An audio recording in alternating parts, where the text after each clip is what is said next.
الحمدللہ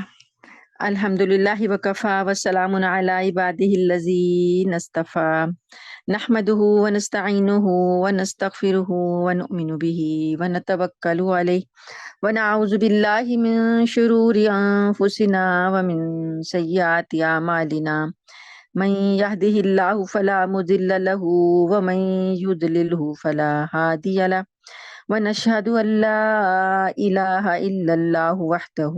لا شريك له ونشهد أن سيدنا ومولانا محمدا عبده ورسوله صلى الله تعالى عليه وعلى آله وأصحابه أجمعين. رب اشرح لي صدري ويسر لي أمري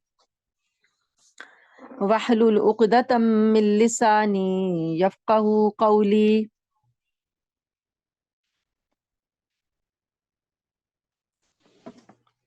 اللهم أرنا الحق حقا وارزقنا اتباعه وأرنا الباطل باطلا وارزقنا اجتنابه. أما بعد فأعوذ بالله من الشيطان الرجيم. بسم الله الرحمن الرحيم.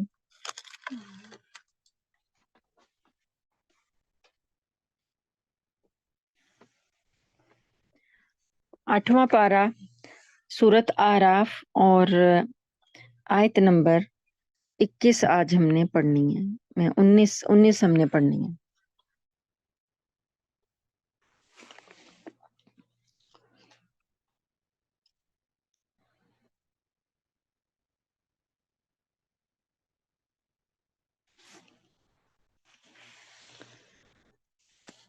اعوذ باللہ من الشیطان الرجیم. بسم اللہ الرحمن الرحیم. وَيَا آدَمُ اسْكُنْ أَنْتَ وَزَوْجُكَ الْجَنَّةَ فَكُلَا مِنْ حَيْثُ شِئْتُمَا وَلَا تَقْرَبَا هَٰذِهِ الشَّجَرَةَ فَتَكُونَا مِنَ الظَّالِمِينَ. اور اے آدم، تم اور تمہاری بیوی دونوں جنت میں رہو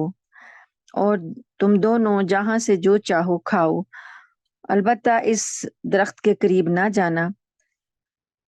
ورنہ تم زیادتی کرنے والوں میں شامل ہو جاؤ گے.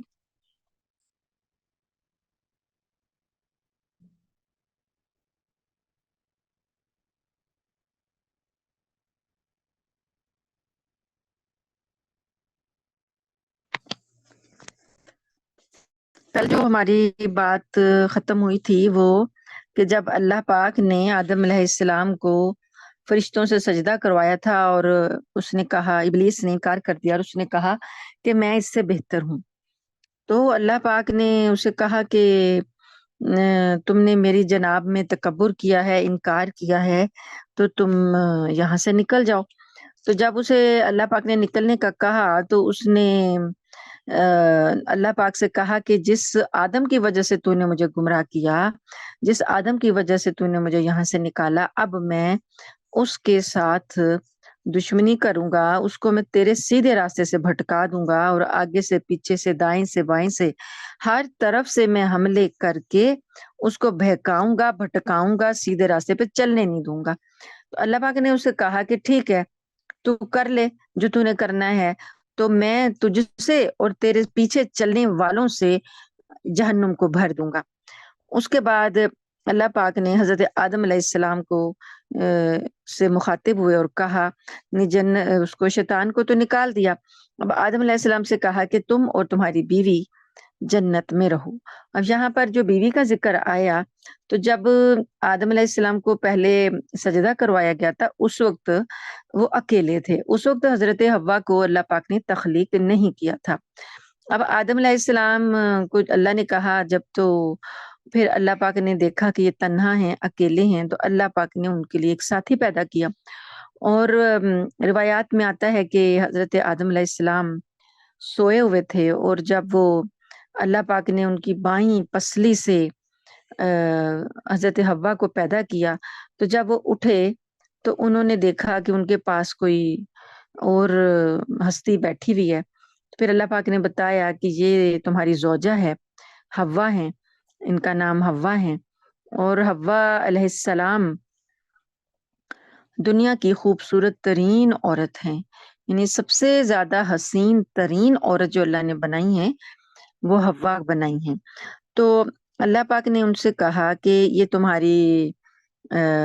ساتھی ہیں اور تمہاری جنس سے ہیں، اور تم ان سے یعنی انسیت حاصل کرو گے، مانوس ہوگے۔ تو اب اللہ پاک نے کہا کہ تم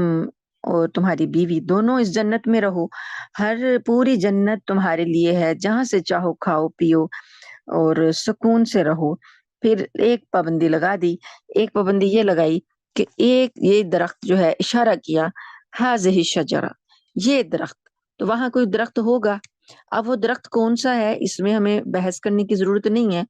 کسی نے کہا ہے گیہوں کا ہے، گندم کا ہے، کسی نے کہا کہ کھجور کا ہے، کسی نے کہا ہے زیتون کا ہے، بہرحال کوئی بھی درخت ہو، بس اللہ پاک نے ایک درخت سے منع کیا۔ اور ایسا نہیں تھا کہ وہ پوری جنت میں ایک ہی درخت تھا، ایسا نہیں تھا، یعنی جو بھی وہ پھل تھا، اب یہ حقیقت تو اللہ کو معلوم ہے کہ وہ کون سا پھل تھا، جو بھی وہ پھل تھا وہ تو جنت میں جگہ جگہ لگا ہوگا نا۔ تو اللہ پاک نے کہا کہ یہ والا جو پھل ہے نا، اس کو نہیں کھانا، بس اس درخت کے پاس نہ جانا، کھانا تو دور کی بات ہے، قریب بھی نہ جانا۔ تو اب باقی ہر چیز کھاؤ پیو، کیونکہ یہاں پہ اس سے پہلے کھانے کا آیا نا، فکولا، کھاؤ، من حیث شئتما، جہاں سے تم چاہو، یعنی جو بھی پھل لگے ہوئے ہیں تم کھا سکتے ہو، بس یہ والا درخت جو ہے اس کا پھل نہیں کھانا۔ اب یہ آدم علیہ السلام تو اللہ تعالیٰ کے فرمانبردار تھے، ان کو تو خیال بھی نہیں آیا، گمان بھی نہیں آیا کہ وہ اللہ کی نافرمانی کریں، وہ تو راضی تھے، انہوں اللہ کا حکم ماننا تھا۔ لیکن کیا ہوا، فوسوس لہم الشیطان، کہ شیطان نے ان دونوں کے دل میں وسوسہ ڈالا۔ اب آپ یہاں پر تصنیع کا صیغہ نوٹ کرتے جانا کہ اللہ پاک نے جو خطاب کیا ان دونوں کو رہنے کا، وہاں پہ بھی اللہ پاک نے دو لوگوں کا بولا، فکلا۔ تو لوگ کہتے ہیں کہ اعتراض کرنے والے اعتراض کرتے ہیں کہ حوا کا نام کہاں قرآن میں آیا؟ تو ہم لوگ حوا علیہ السلام کا ذکر کرتے ہیں تو قرآن میں تو ان کا نام ہی نہیں ہے، نام سے ذکر نہیں ہے، لیکن اللہ نے ان کی بیوی کی حیثیت سے تو ذکر کیا ہے نا کہ وہ تم اور تمہاری بیوی رہو، اور اس کے بعد تم دونوں کھاؤ، تم دونوں جہاں سے چاہو رہو، تم دونوں اس درخت کے قریب نہ جانا۔ اور یہاں بھی تسنیہ کا صیغہ اللہ نے کہا کہ ان دونوں کو شیطان نے بہکایا، لیبدی لہما ما وری عنہما، شیطان نے ان کو بہکایا، وسوسہ ڈالا تاکہ کیا کرے، لیبدی کھول دے لہما ان دونوں کے لیے، ما وری عنہما جو کہ ان دونوں نے اپنی چھپائی ہوئی تھی، من سوآتہما اپنی شرمگاہیں، نہیں لباس پہنے ہوئے تھے جنت کے، تو وہ شیطان چاہتا تھا کہ ان دونوں کو آپس میں ایک دوسرے کے سامنے ان کے لباس اتروا دے۔ وقال ما نہاکما، تو اب کیا ہوا، وسوسہ جب ڈالا تو آگے کی بات اس جگہ پر اللہ نے نہیں بتائی، اور مقامات پر بتائی گئی ہے کہ شیطان نے بہکایا، وسوسہ ڈالا، اور حدیث میں آتا ہے کہ اس نے کہا کہ کیا تمہیں معلوم ہے کہ اللہ نے تمہیں اس درخت سے کیوں منع کیا؟ تو وہ آدم علیہ السلام تو بھولے بھالے سے تھے، انہوں نے کہا کہ نہیں، مجھے تو معلوم نہیں۔ تو کہنے لگا کہ اللہ تعالیٰ نے تمہیں اس لیے منع کیا کہ کہیں تم یہ درخت یا پھل کھا کر ابدی زندگی نہ پا جاؤ، یہاں پر یہ جو درخت کھائے گا، اس کا جو پھل کھائے گا،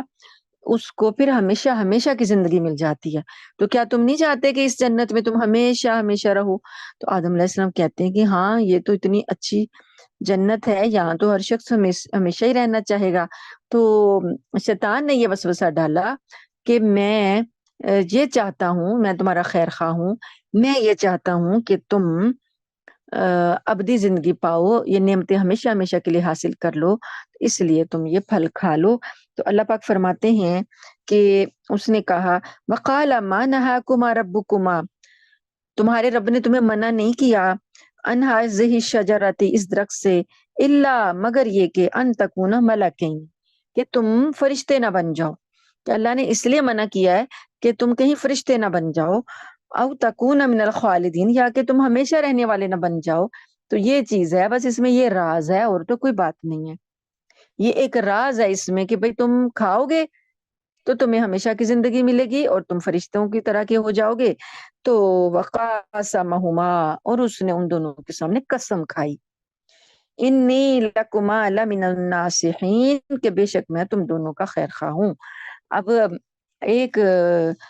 بھولا بھالا انسان جس کے دل میں خیال بھی نہیں گزرا نافرمانی کا،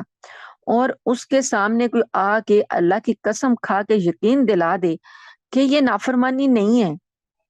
یہ تو صرف ایک اس کے اندر ابدیت پانے کا ایک بہانہ ہے کہ تم اس کو ابدی ہو جاؤ گے، تم ہمیشہ کے لیے لافانی ہو جاؤ گے، تم اس کو کھا لو، تمہارا فائدے کی بات ہے۔ تو آدم علیہ السلام اس کے بہکاوے میں اور حوا علیہ السلام آ گئے دونوں، فدلہما بغرور، اور ان دونوں نے ان کو دھوکہ دے دیا، اس نے ان دونوں کو دھوکہ دے دیا۔ فلما ذاق الشجرۃ، پھر جب چکھا دونوں نے، ذاقا کے ساتھ قاف کے ساتھ الف کا تو آیا ہے، یہ تسنیہ کا ہے، ان دونوں نے چکھا درخت کو، بدت لہما سوآتہما، ظاہر ہو گئی ان دونوں پر ان کی شرم گاہیں، وطفقا یخصفان علیہما من ورق الجنہ، یعنی یکدم درخت کا پھل چکھتے ہی یکدم ان کے جسم سے جنتی لباس اتر گیا، وہ حیران پریشان شرمندہ ہو گئے کہ یہ کیا ہوا۔ اب وہ کیا کرنے لگے، انہیں کیا سمجھ میں نہیں آیا کہ اب ہم اپنے آپ کو کور کیسے کریں۔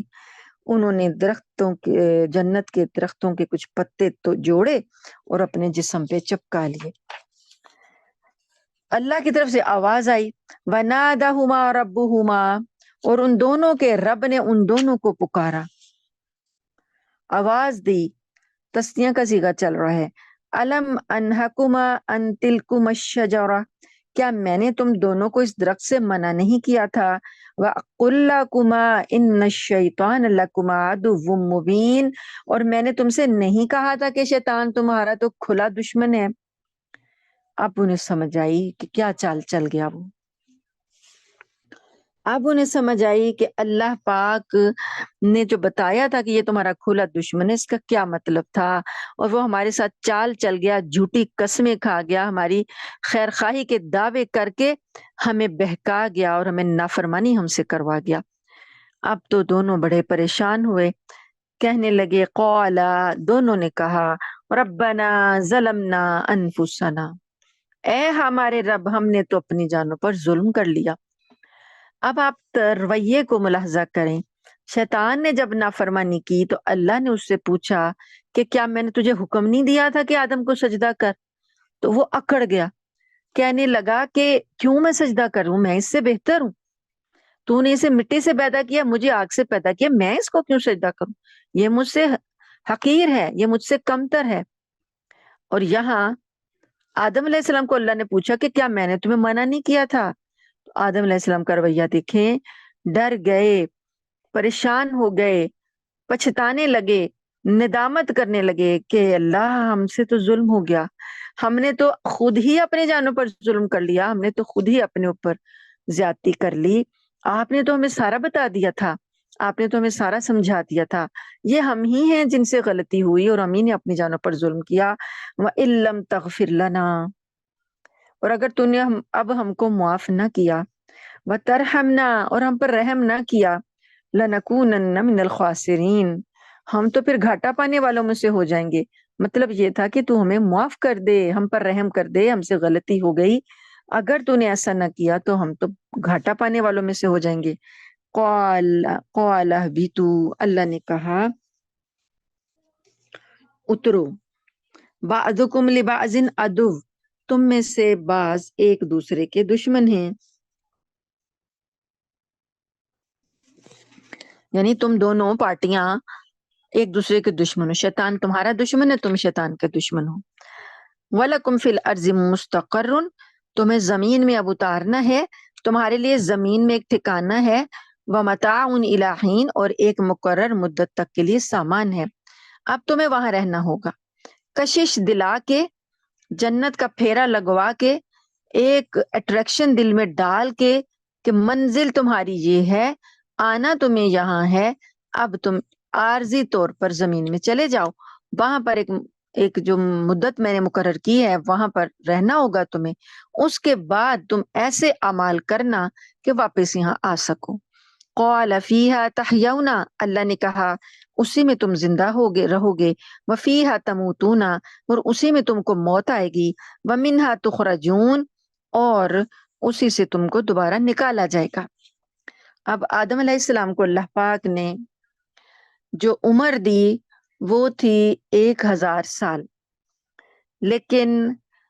کیا ہوا کہ اس سے پہلے آدم علیہ السلام نے دیکھا کہ ایک پیغمبر جو ان کی اولادیں اللہ پاک نے دکھائی نا آدم علیہ السلام کو، اولادیں دکھائیں تو ان اولادوں میں نبیوں کو الگ دکھایا کہ یہ آپ کی اولاد ہوگی، تو اس اولاد میں یہ والے جو ہیں نا یہ آپ کے بیٹے ہوں گے، نبی ہوں گے۔ تو ان میں حضرت داؤد علیہ السلام کو دیکھا، ان کی عمر بہت تھوڑی تھی، تو انہوں نے اللہ تعالیٰ سے کہا کہ اے اللہ پاک میرے اس بیٹے کی عمر کم ہے، تو اللہ پاک نے کہا کہ میں نے جو مقرر کرنا تھا وہ تو میں نے کر دیا۔ تو آدم علیہ السلام کہنے لگے کہ اے اللہ آپ میری عمر میں سے 50 سال اس کو دے دیجیے۔ اللہ پاک نے 50 سال دے دیے اور لکھوا بھی لیا۔ آدم علیہ السلام سے کہا کہ آپ لکھ بھی دیں، کیونکہ آدم جو ہے وہ بھول جاتا ہے، انسان جو ہے وہ بھول جاتا ہے۔ تو اللہ پاک نے آدم سے کہا کہ انسان آپ آدم جو لفظ ہے آدم بھولا، آدم کی اولاد بھی بھولے گی۔ آدم بھولا نا، آدم نے اللہ کا حکم بھولا اور شیطان کی وسوسے میں آ گیا اور وہ پھل کھا لیا تو بھول گیا، تو بات کو بھول گیا کہ اللہ نے کیا نصیحت کی تھی، تو اللہ نے کہا کہ اب تمہاری اولاد بھی بھولے گی۔ اس کے بعد جب زمین میں آئے تو آدم علیہ السلام کی عمر تھی 950 سال۔ جب فرشتہ ملک الموت جان لینے آیا تو آدم علیہ السلام نے کہا کہ ابھی تو میرے 50 سال باقی ہیں،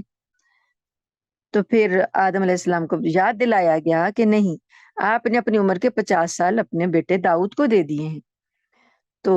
یہ جہاں پر جو اللہ نے کہا کہ آپ کو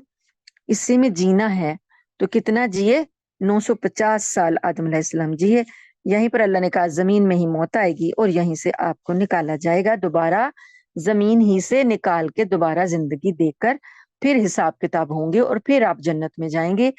اتنا لمبا پروسیس ہے جس سے کہ اب آدم علیہ السلام کو اور ان کی اولاد کو گزرنا ہے۔ اصل میں یہ مصلحتیں تھیں اللہ پاک کی، یہ تو پہلے سے طے تھا کہ دنیا میں اللہ نے اپنے خلیفہ کو بھیجنا ہے، اس دنیا کا نظام انسانوں سے چلانا ہے، انسانوں کو اس دنیا میں بسانا ہے، لیکن ایک کشش پیدا کرنے کے لیے کہ جنت کیا ہے، جنت اصل میں تمہاری منزل ہے، لوٹ کر تم نے یہاں آنا ہے، یہ میں نے تمہارے نیک لوگوں کے لیے بنائی ہے۔ اب ٹیسٹ ایک ہے، اس ٹیسٹ کی خاطر دنیا میں بھیجا جا رہا ہے، اس دنیا میں اپنے اختیار سے نیک اعمال کرنا۔ اگر اللہ نے خالی ٹیسٹ نہ لینا ہوتا تو خالی ساروں کو ہی مسلمان پیدا کرنا ہوتا، تو پھر تو جنت دوزخ اور یہ دنیا، یہ نظام، یہ رسولوں کا سلسلہ، کتابوں کا سلسلہ، ہدایت کا سلسلہ، اس کی ضرورت ہی نہیں ہونی تھی۔ یہ سلسلے اسی لیے چلائے کہ انسان اپنے اختیار سے قبول کرے۔ اب اللہ پاک نے کہا یا بنی آدم قد انزلنا علیکم لباسا یواری سوآتکم وریشا، اے آدم کے بیٹو، اب پہلے تو آدم علیہ السلام سے خطاب تھا، اب اولاد آدم سے خطاب ہے کہ اے آدم کے بیٹو بیٹیوں، یا بنی آدم، آدم کی اولاد، ہم نے نازل کیا تمہارے لیے لباس، یواری جو چھپاتا ہے، ڈھکتا ہے، سوآتکم تمہارے ان حصوں کو جن کا کھولنا برا ہے، یعنی شرمگاہوں کو، وریشا اور یہ خوشنمائی کا بھی ذریعہ ہے۔ لباس پہن کر انسان اپنے آپ کو مزین کرتا ہے، زینت دیتا ہے، لباس میں وہ اچھا لگتا ہے۔ اب آپ پیمانہ دیکھیں، معیار دیکھیں، زینت کس میں رکھی اللہ نے؟ لباس میں رکھی۔ ننگے پن میں زینت نہیں رکھی، برہنگی میں زینت نہیں رکھی کہ انسان برہنا ہو، برہنا ہو کے کوئی اچھا نہیں لگتا، لباس پہن کے سب اچھے لگتے ہیں۔ تو ہم لوگوں نے یہ معیار بھی الٹ کر دی، ہم لوگ سمجھ رہے ہیں کہ جتنا لباس کم ہوگا اتنے ہم اچھے لگیں گے، حالانکہ اللہ پاک نے لباس میں زینت دی ہے، لباس پہن کر انسان اچھا لگتا ہے۔ پہلے زمانے کے جو بادشاہ ہوتے تھے، ان بادشاہوں کی جو خواتین ہوتی تھیں وہ اتنے زیادہ لباس پہنتی تھی کہ وہ اب جتنا کہ وہ علامت ہوتی تھی، عزت کی علامت ہوتی تھی کہ یہ بہت زیادہ اپنے آپ کو ڈھک کے رکھتے ہیں، بہت زیادہ اپنے آپ کو پردے میں رکھتے ہیں۔ جتنا کوئی نیچے آتا جاتا تھا اپنے طبقات میں، جو درجے ہوتے ہیں انسانوں کے، تو وہ اتنا لباس ان کا کم ہوتا جاتا تھا. تو یہاں پر زینت جو ہے وہ لباس میں رکھی اللہ نے اولاد آدم کی. اس میں آدم کی بیٹیاں بھی شامل ہیں، آدم کے بیٹے بھی شامل ہیں. زینت جو ہے وہ لباس میں ہے. تو لباس کو اتار کے زینت حاصل کرنا، یہ صرف اور صرف ایک شیطان کا دھوکہ ہے، جہالت ہے. جیسے کہ اس نے ہمارے والدین جو آدم اور حوا ہیں ان کو دھوکہ دے کر ان کے لباس اتروائے، آج بھی وہ آدم کی بیٹیوں کے لباس اتروانے میں لگا ہوا ہے، اور وہ ان کو دھوکے میں رکھتا ہے، دھوکہ دیتا ہے اور کہتا ہے کہ لباس کے بغیر تم زیادہ اچھے لگ رہی. تو یہ برہنگی جو ہے اللہ پاک نے یہاں ذکر کر دی کہ لباس جو آدم علیہ السلام کو جنت سے، یہ فطرت میں ہے کہ وہ جنت کے پتوں سے اپنا جسم ڈھانکنے لگے. انسان کی فطرت نہیں ہے کہ وہ ننگا رہے، برہنہ رہے. فطرت میں یہ چیز شامل ہے کہ وہ اپنے آپ کو ڈھانک کر رکھے. تو لباس التقوی ذالک خیر، اور تقوی کا لباس سب سے بہتر ہے. ذالک من آیات اللہ لعلہم یذکرون، یہ اللہ کی آیتیں ہیں، تمہیں وہ بتا رہا ہے نشانیاں، اللہ کی نشانیاں ہیں جو دکھا رہا ہے تاکہ تم اس سے نصیحت حاصل کرو. اب تقوی کا لباس جو ہے وہ یہ ہے کہ انسان لباس پہنے تو اس کی نیت ہو اپنے جسم کو ڈھانکنے کی. لیکن لباس ایک زینت ہے، تو لباس انسان کی اپنی چوائس بھی ہے. ایک شخص ہے وہ چاہتا ہے کہ میں بہت اچھا لباس پہنوں، تو اللہ نے کہہ دیا کہ تقوی کا لباس اچھا ہے. تو تقوی کا مطلب یہ کہ آپ جو بھی لباس پہنے اس میں اللہ کا خوف رکھیں،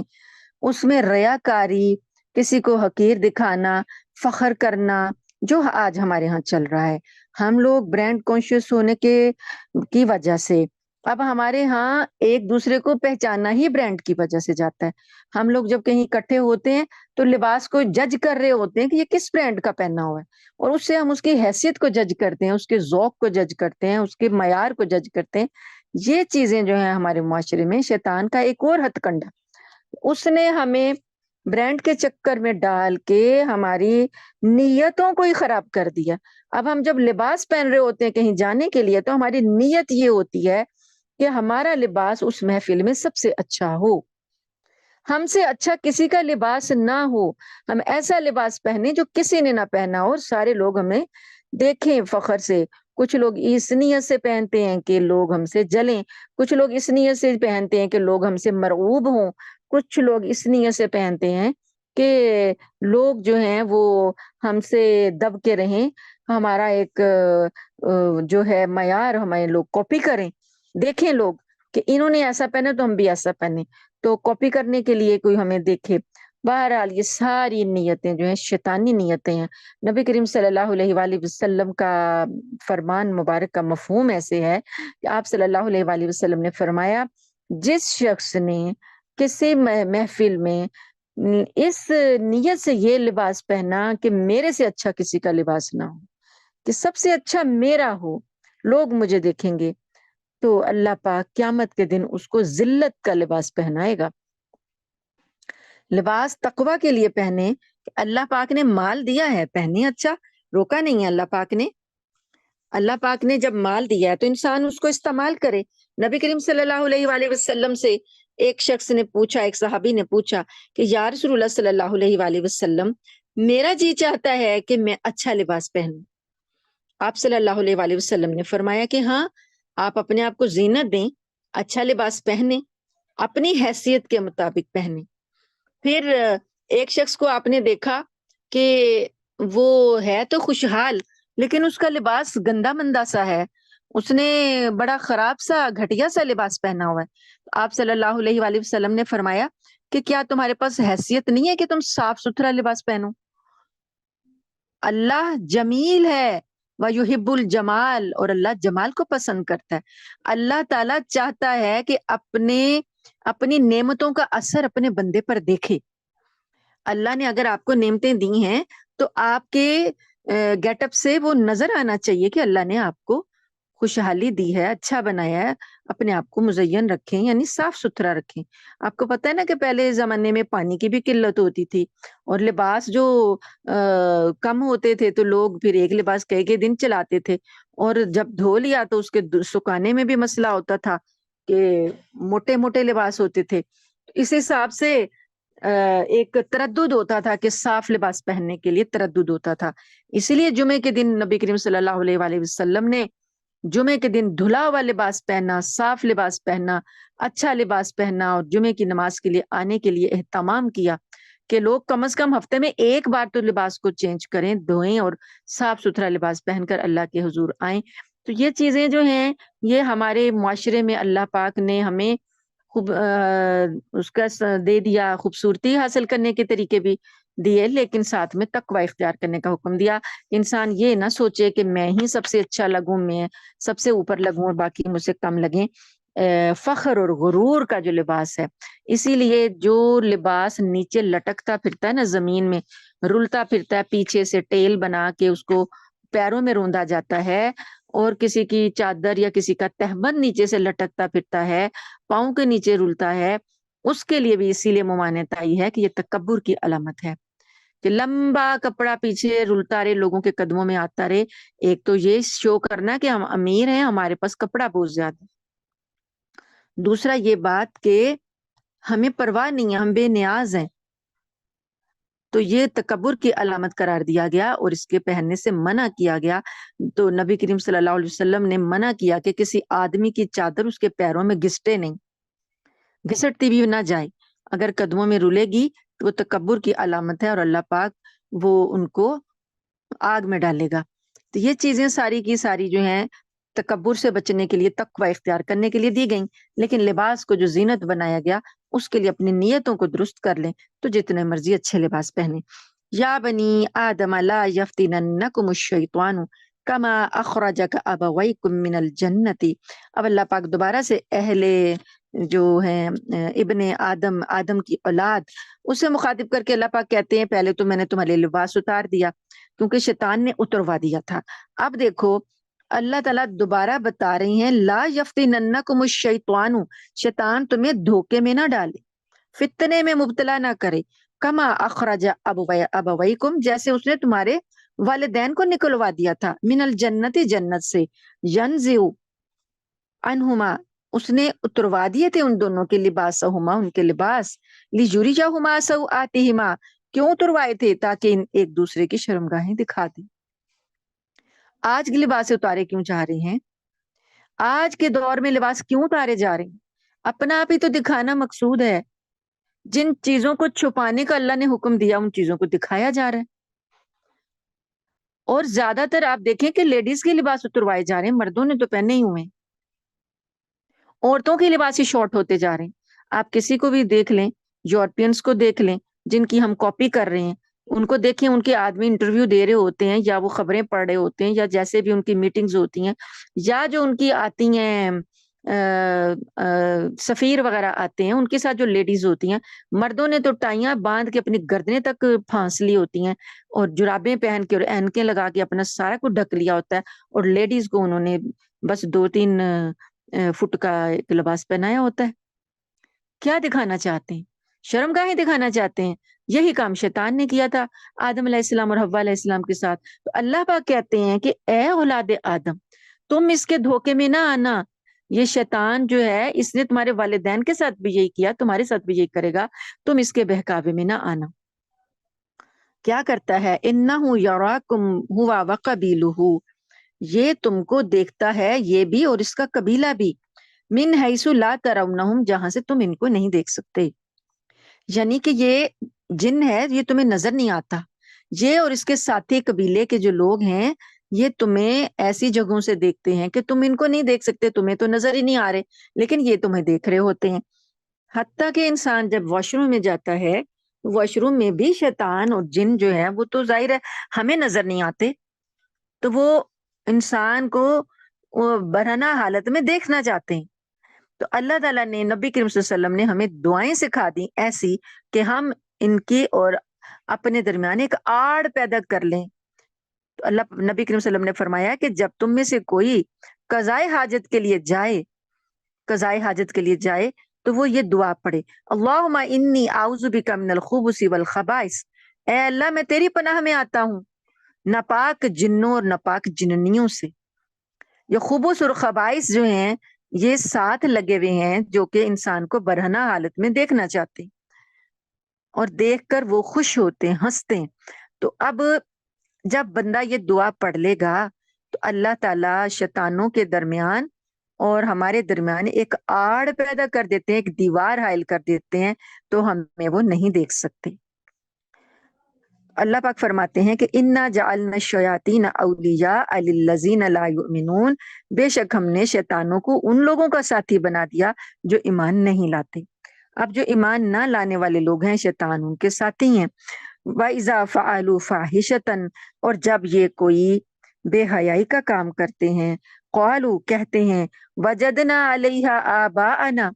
ہم نے یہ اس چیز پر اپنے باپ دادا کو پایا، یعنی ہمارے باپ دادا بھی یہی کچھ کرتے آئے تھے، واللہ امرنا بہا، اور اللہ نے ہمیں اس کا حکم دیا۔ یعنی کہ اپنی جو بھی بے حیائیاں ہیں ان کا جو ہے ان کے پاس اس کے لیے دلیل کیا ہے، حجت کیا ہے؟ حجت کہتے ہیں، دلیل کیا کہتے ہیں کہ ہم جو کچھ کر رہے ہیں نا ہمارے باپ دادا سے چلا آ رہا ہے اور اللہ نے ہمیں اسی کا حکم دیا، بے حیائی کا۔ تو اللہ فرماتے ہیں قل کہہ دیجئے ان اللہ لا یأمر بالفحشاء، بے شک اللہ تعالیٰ حکم نہیں دیتا کہ تم بے حیائی کرو، اللہ نے بے حیائی کا کبھی حکم نہیں دیا۔ اتقولون علی اللہ ما لا تعلمون، کیا تم اللہ پر وہ باتیں کرتے ہو جو تم جانتے نہیں ہو؟ اصل میں یہ جو تھا نا مکہ مکرمہ کے قریب رہنے والے کچھ لوگ قبیلے تھے قریش کے، وہ اپنے آپ کو حمص کہتے تھے، ہا جو ہے حلوے والی ہا، حمص سین کے ساتھ، تو وہ کہتے تھے، کہلاتے تھے، تفصیل اس کی یہ کرتے تھے کہ ہم چونکہ حرم کے پاسبان ہیں، تو لوگ چونکہ ان کی بڑی عزت کرتے تھے نا، تو لوگ کہتے تھے کہ ہم حرم کے پاسبان ہیں تو صرف ہمارا حق ہے کہ ہم جو کپڑے پہن کر طواف کریں گے۔ تو لوگ یہ سمجھتے تھے کہ چونکہ کعبے کے متولی ہیں انہی کا حق ہے کہ یہ کپڑے یا لباس پہن کر طواف کریں گے، ہم لوگ جو باہر سے آتے ہیں، مکہ سے باہر سے جو ہم لوگ آتے ہیں، تو ہم نے جو لباس پہنے ہوئے ہیں یہ ہمارے گناہ کرنے میں بھی ہم یہی لباس پہنتے ہیں، اسی لباس کو پہن کے ہم نے گناہ کیے ہوئے ہیں، تو ہم اس میں اب طواف کیسے کریں؟ تو مکہ کے جو لوگ ہیں اندر رہنے والے، حدود حرم میں رہنے والے قریش کے، یہ چونکہ یہاں کے پاسبان ہیں، ان کے لباس پاکیزہ ہیں، تو وہ کیا کرتے؟ ان سے لباس مانگتے کہ آپ اپنا لباس ہمیں دے دو، تو ان کا لباس پہن کر ہی وہ طواف کرتے۔ اگر انہیں کسی کے کپڑے مل جاتے تو طواف کر لیتے، اگر نہ ملتے کسی کو لباس تو برہنہ ہی طواف کر لیتے۔ حمص کے کپڑے نہ ملتے تو برہنہ ہی عریاں ہو کر طواف کرتے۔ تو جب ان سے کہا گیا کہ ایسا کیوں کرتے ہو، تو کہتے ہیں کہ ہم نے تو اپنے باپ داداؤں کو ایسے کرتے ہوئے پایا اور اسی کا ہمیں اللہ نے حکم دیا۔ تو یہ بےہودہ رسم جو ان کی تھی، تو اللہ پاک نے یہ آیتیں نازل کر کے لباس کا مقصد بھی بتایا، پردے کا مقصد بھی بتایا، اور یہ بھی بتایا کہ تقویٰ تمہارا ہونا چاہیے، تمہارے لباس جس میں تم نے گناہ کیے ہیں اس کا اس سے کوئی تعلق نہیں ہے۔ اگر تم دل کے تقوی کے ساتھ اللہ کے گھر کا طواف کر رہے ہو تو وہ اللہ کو قبول ہے، اور تمہارے لیے یہ جو شیطانی ہتھ کنڈے ہیں، شیطان نے تمہیں بہکا دیا اور اس نے تمہیں بتا دیا کہ ایسے کر لو، تو اللہ پاک کبھی بھی بے حیائی کا حکم نہیں دیتے۔ قل امر ربی بالقسط، آپ ان سے کہہ دیجئے کہ میرے رب نے تو انصاف کا حکم دیا ہے۔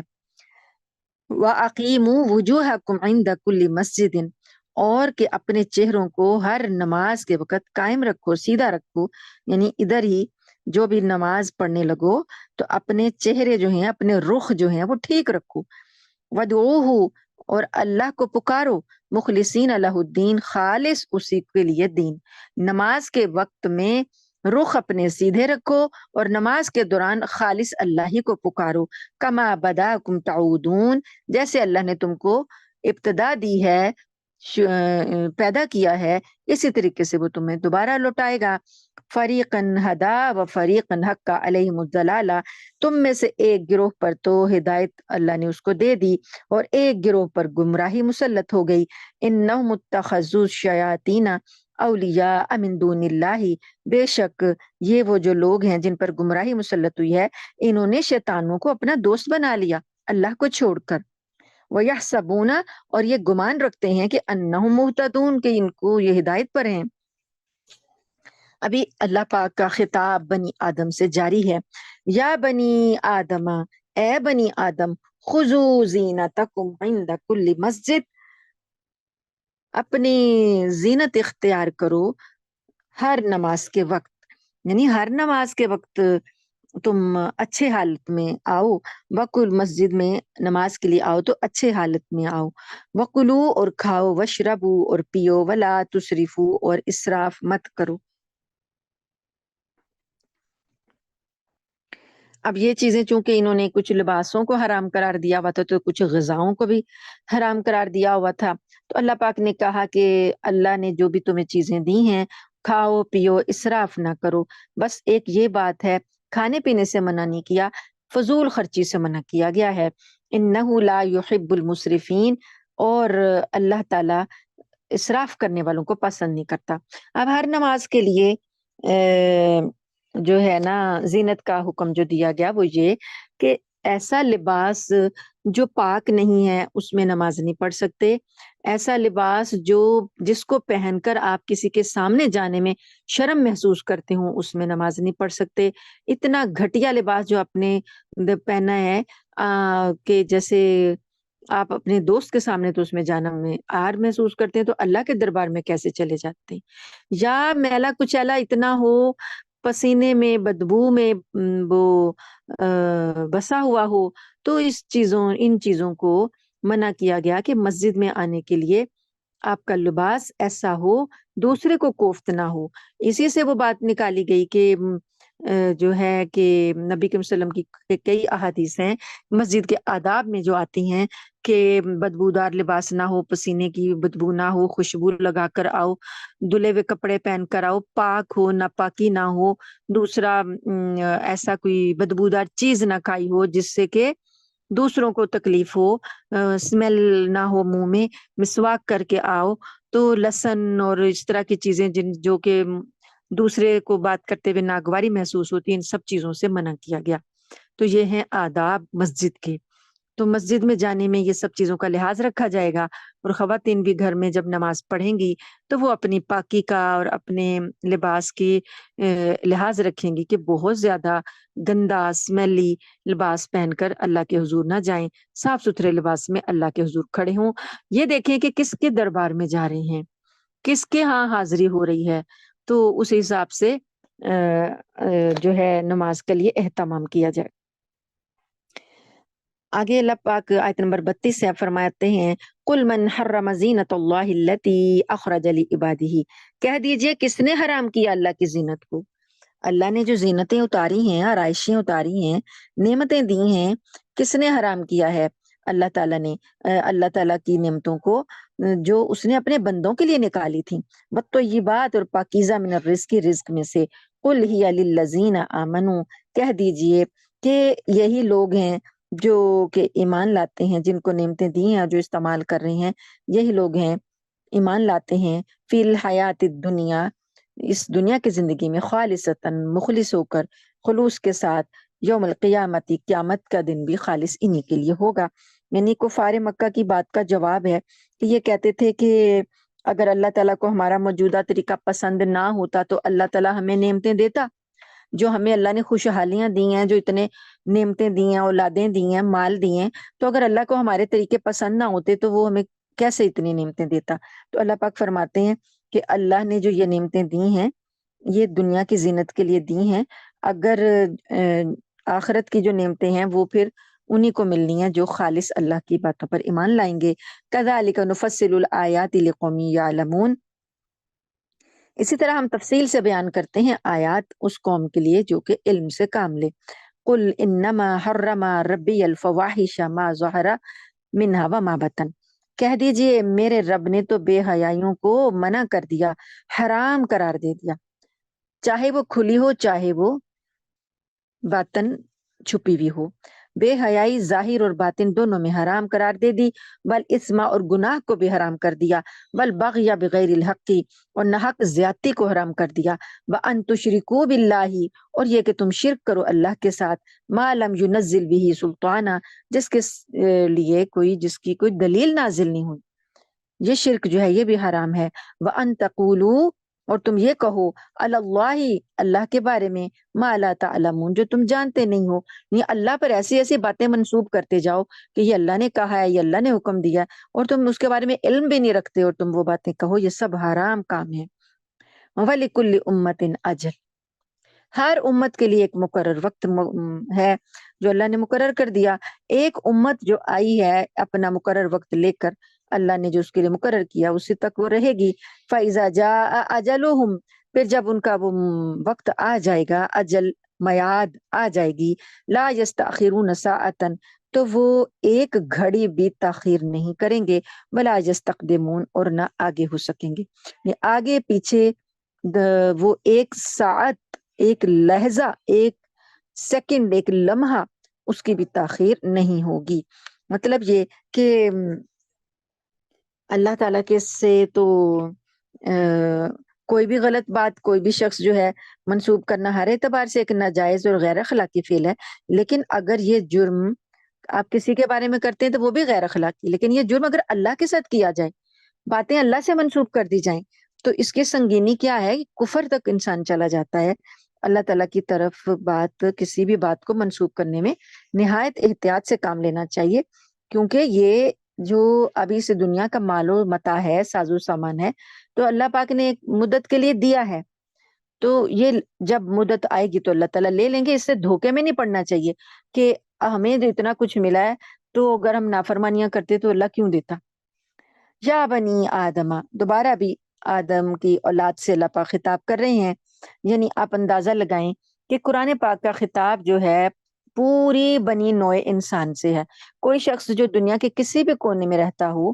کہیں کا بھی باشندہ ہو، کوئی بھی زبان بولتا ہو، کسی بھی رنگ کا ہو، کوئی بھی خطے میں وہ رہتا ہو، وہ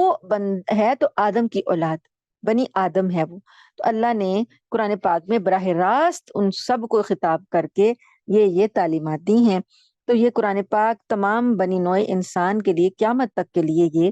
ہدایات دے رہا ہے۔ اللہ پاک نے فرمایا کہ اے بنی آدم اما یاتینکم رسل منکم جب آئیں تمہارے پاس رسول تم میں سے،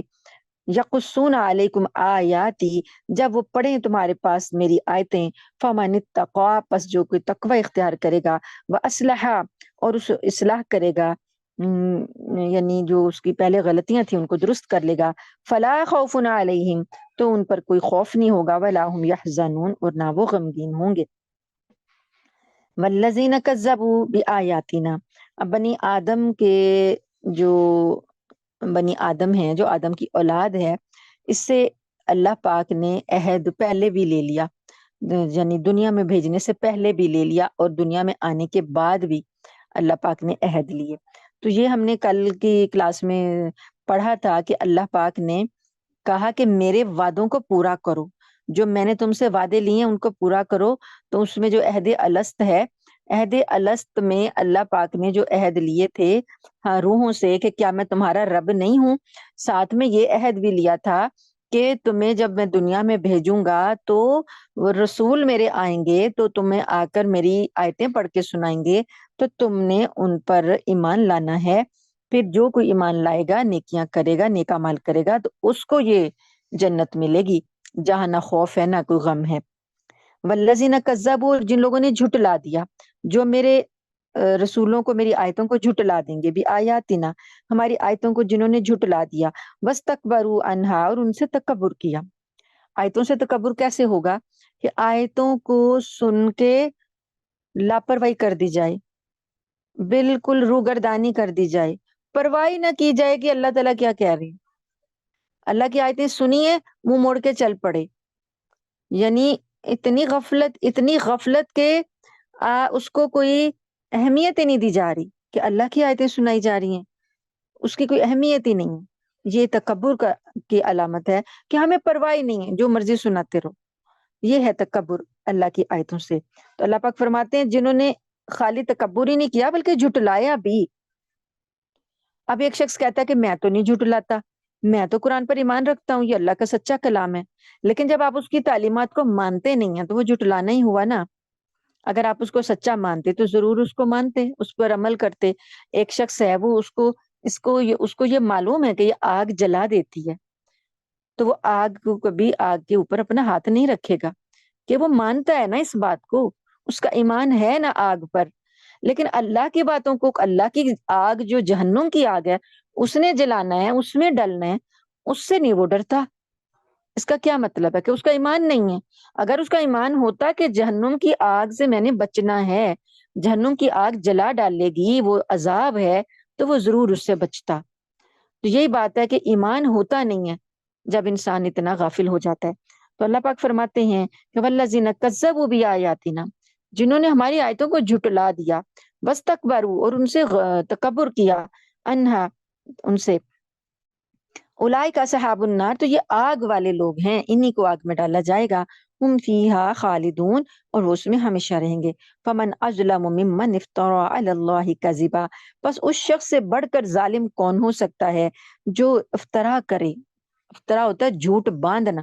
ایک ہوتا ہے جھوٹ بولنا، ایک ہوتا ہے جھوٹ باندھنا۔ افطرا پردازی جو ہے، جھوٹ بولنے میں انسان جھوٹ بول رہا ہے، وہ اپنی زبان سے جو بھی ادا کر رہا ہے ایک عورت دوسرے پر باندھ رہا ہے، اس کے بارے میں جھوٹے دعوے کر کر کے اس پر باندھی جا رہا ہے کہ اس نے یہ کہا ہے، اس نے یہ کہا ہے، اس نے یہ کہا ہے۔ تو اللہ پاک فرماتے ہیں جس نے اللہ پر افطرا، جھوٹ باندھا، او کذب بھی آیاتی ہی، یا اس کی آیتوں کو جھٹلا دیا، تو اس سے بڑھ کر ظالم کوئی نہیں۔ اولئک ینالہم نصیبہم من الکتاب، یہ وہ لوگ ہیں کہ ان کا جو حصہ ہے کتاب میں لکھا ہوا وہ ان کو ملے گا۔ نے رزق تو اللہ نے سب کو دیا نا، بھوکا کسی کو نہیں مارا۔ کافروں کو بھی اللہ رزق دیتا ہے، کافروں کو اللہ کو اس دنیا کے رزق کی کوئی پرواہ نہیں ہے کہ اللہ پاک چاہیں کہ یہ رزق میں کافروں سے چھین لوں، کیونکہ اللہ پاک کو اگر اس دنیا کی ذرا سی بھی پرواہ ہوتی نا، نبی کریم صلی اللہ علیہ وآلہ وسلم کی حدیث مبارکہ کا مفہوم ہے کہ اگر اللہ پاک کو مکھی کے پر کے برابر بھی اللہ کے نزدیک اس دنیا کی اہمیت ہوتی نا، تو اللہ تعالیٰ کسی کافر کو ایک گھونٹ پانی نہ دیتے کہ یہ اتنی امپورٹنٹ چیز ہے دنیا، اور یہ یہاں پر میری نافرمانی کر رہا ہے اور مجھے جھٹلا رہا ہے، تو اللہ اس کو پانی نہ دیتے۔ یعنی کہ اللہ کے نزدیک یہ دنیا کے کھیل تماشے ایسے ہی ہیں جیسے ہم اپنے بچے کو کوئی کھلونا دے دیتے ہیں، بچہ توڑتا پھرتا ادھر ادھر پھینکتا پھرتا اور ہمیں کوئی پرواہ نہیں ہوتی۔ تو ایسے ہی ہے کہ دنیا کی اللہ پاک کے ہاں، یعنی کہ ہمیں تو بڑی عزیز لگتی ہے، ہمارے تو یہاں پر مفادات وابستہ ہیں، ہم تو یہ اس کے لیے جیتے ہیں مرتے ہیں، اور ہم تو اس دنیا کو سجانے سنوارنے میں اپنے آپ کو ہلکان کیے رکھتے ہیں، تو ہمارے لیے تو یہ بڑی امپورٹنٹ ہے۔ لیکن اللہ کے ہاں اس کی پرے کاہ جو ہے مکھی کے پر کے برابر بھی اہمیت نہیں، اتنی حقیر ہے، مطلب یہ جنت کے مقابلے میں اتنی حقیر ہے، اللہ کے مقابلے میں، اللہ کی اطاعت کے مقابلے میں دنیا کی نعمتیں حقیر ہیں۔ اس سے جو اللہ پاک نے آگے دینا ہے اس کا کوئی تصور بھی نہیں کر سکتا۔ تو ہمیں ابھی یہ تھوڑی سی ہمیں کہیں ترقی نظر آ جاتی ہے، تھوڑا سا ہمیں کہیں پوش ایریا میں چلے جائیں، اپنے اگر ہمارے علاقے کم ہیں تو ہم ذرا اپنے سے اعلیٰ علاقوں میں چلے جائیں تو ہم وہاں پہ آگے اتنا خوش ہو جاتے ہیں، اچھا یہ بھی ہے، یہ بھی ہے، یہ تو بڑی اچھی جگہ ہے۔ لیکن وہ جنت جس کو آج انسان کس سے کمپیریزن کرے، نبی کریم صلی اللہ علیہ وسلم نے فرما دیا کہ اللہ نے ایسی ایسی نعمتیں بنا دی ہیں جنت میں اپنے بندوں کے لیے کہ نہ کسی آنکھ نے دیکھی، نہ کسی کان نے سنی، اور نہ کسی دل میں اس کا خیال پیدا ہوا۔ آج کے دور کا عجوبہ آپ کو پتہ ہی ہوگا، آج کے دور کا عجوبہ جس کے جو ویسٹ میں بھی نہیں ہے، مغرب کے پاس بھی وہ نہیں ہے، اور وہ مغرب کے لوگ جو دیکھنے کے لیے دوڑے آتے ہیں، وہ یہ دبئی والوں کے پاس ہے، یو اے ای والوں کے پاس برج خلیفہ جو انہوں نے بنایا، یہ آج کے دور کی ان کے حساب سے، ان لوگوں کے حساب سے، دنیا کے حساب سے، یہ آج کے دور کی سب سے منفرد اور سب سے اعلیٰ جو ہے وہ ایجاد ہے۔ لوگ اس کو دیکھنے کے لیے دور دور سے آتے ہیں، پیسے خرچ کر کے اس کو دیکھتے ہیں اور حیرت زدہ رہ جاتے ہیں کہ یہ پانی کے اندر، سمندر کے اندر یہ بنا دیا، کیا ٹیکنیک ہے، کتنا اس پہ اربوں خربوں روپیہ لگا دیا کہ جو لوگ ہیں دوڑے آ رہے ہیں اس کو دیکھنے کے لیے۔ تو یہ جو ہے انسان کی تخلیق ہے، انسانی ذہن کی تخلیق ہے۔ تو جس انسان کو خلق کرنے والا رب کائنات،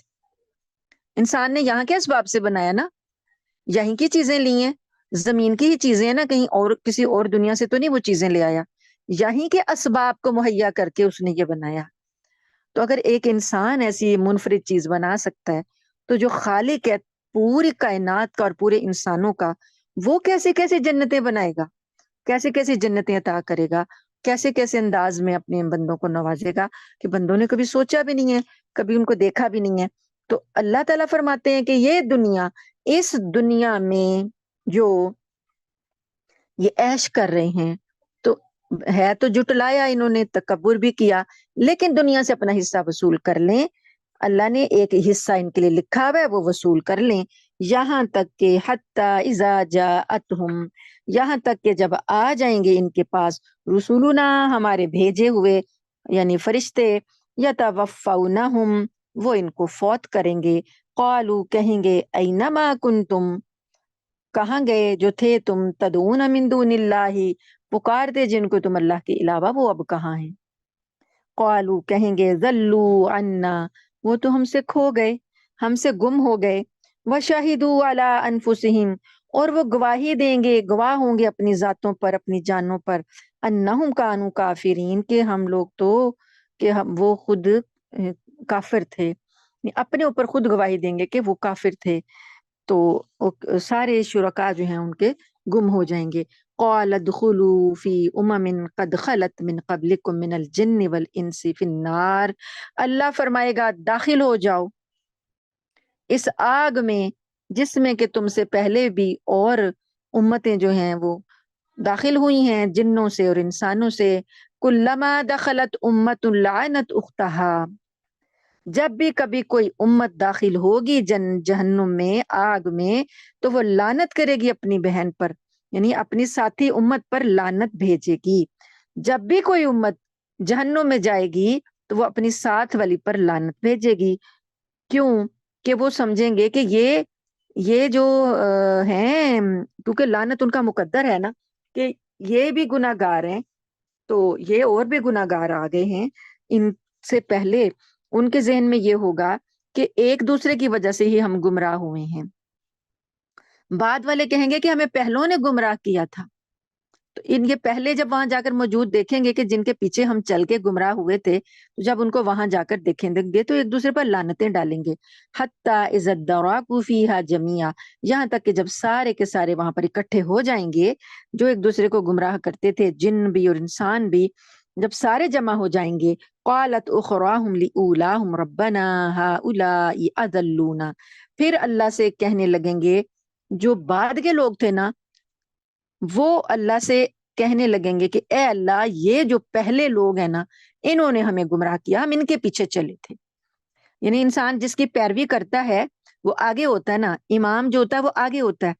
تو پیچھے اس کے مقتدی ہوتے ہیں، تو اسی لیے جن کی پیروی کی جاتی ہے وہ آگے ہوتے ہیں، وہ پیشوا ہوتے ہیں، وہ لیڈر ہوتے ہیں، اور پیچھے چلنے والے جو لوگ ہوتے ہیں وہ ان کے پیچھے پیچھے جا رہے ہوتے ہیں۔ اب لیڈر اگر جہنم میں جا رہا ہے تو پیچھے چلنے والے بھی جہنم میں چلے گئے، تو اب وہ اللہ سے جا کے کہیں گے کہ اے اللہ، جب وہ دیکھیں گے نا ہمارے پہلے بھی آئے ہوئے ہیں یہاں پر، تو کہیں گے کہ اللہ، ان لوگوں نے ہمیں گمراہ کیا تھا، یہ لوگ ہیں جن کی وجہ سے ہم گمراہ ہوئے، فآتہم عذابا ضعفا من النار، تو ان کو آگ کا دگنا عذاب دے کہ انہوں نے ہمیں گمراہ کیا تھا۔ اللہ فرمائے گا، قال، اللہ فرمائے گا، لکل ضعف،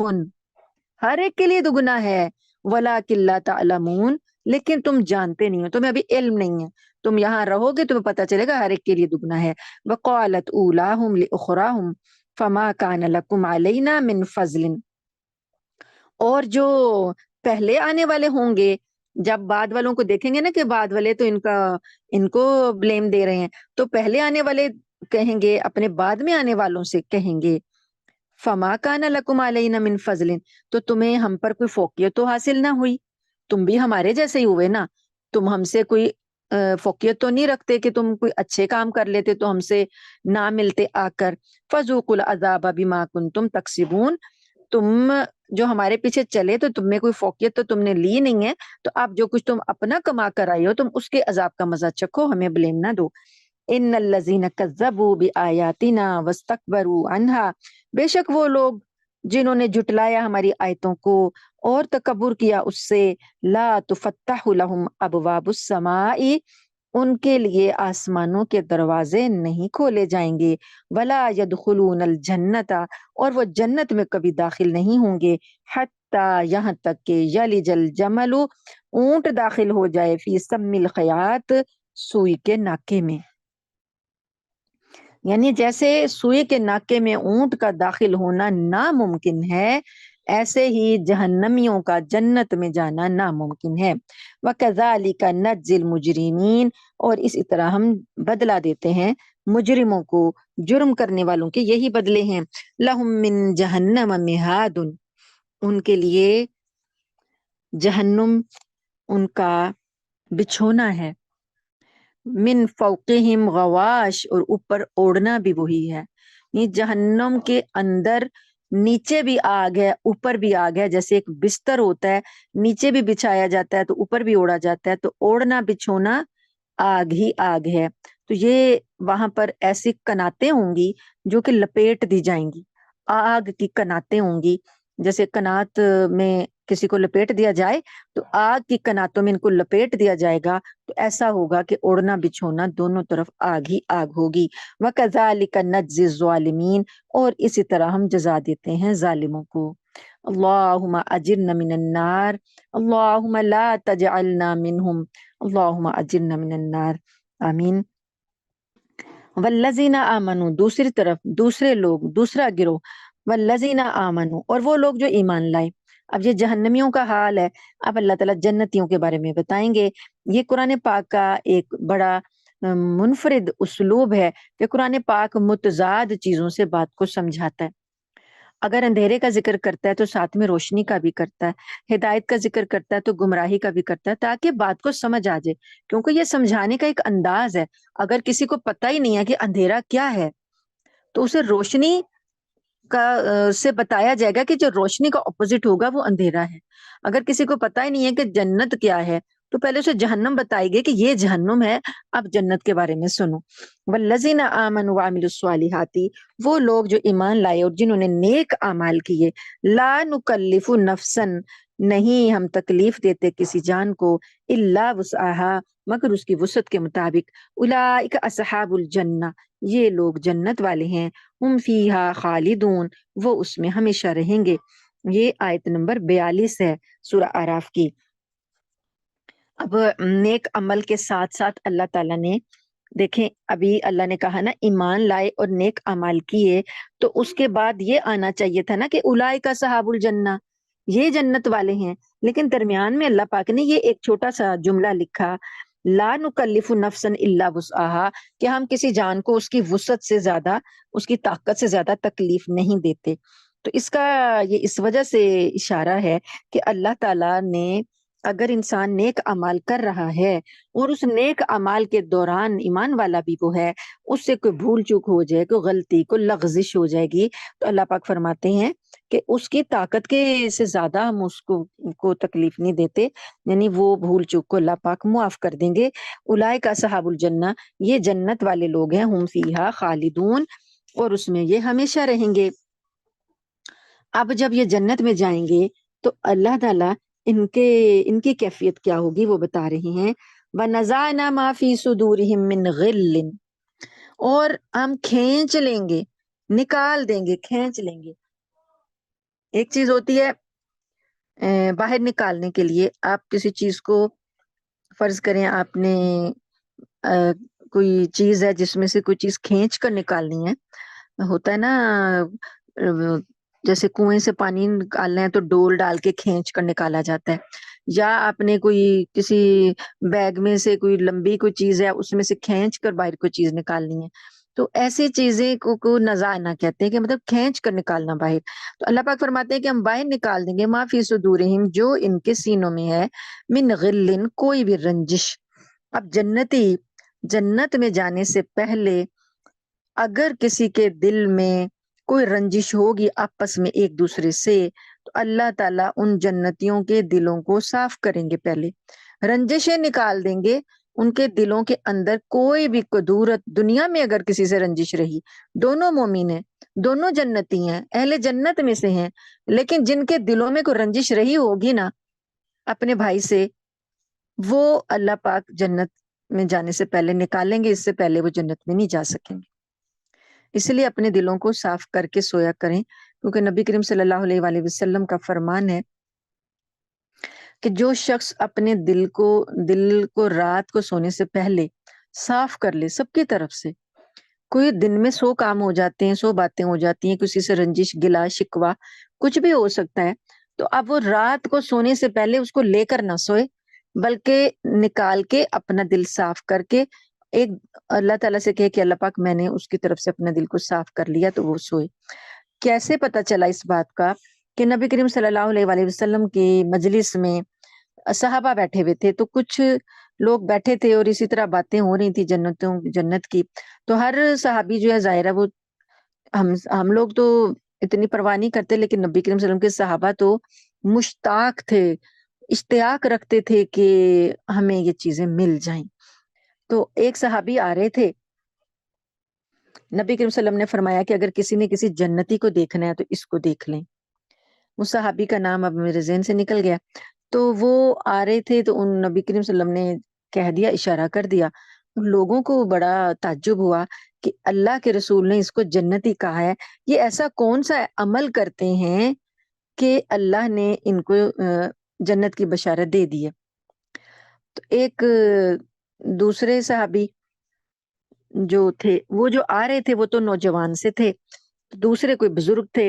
انہوں نے کہا کہ میں پتہ کرتا ہوں کہ یہ کون سا ایسا عمل کرتے ہیں تو تاکہ ہم بھی جنت والے ہو جائیں۔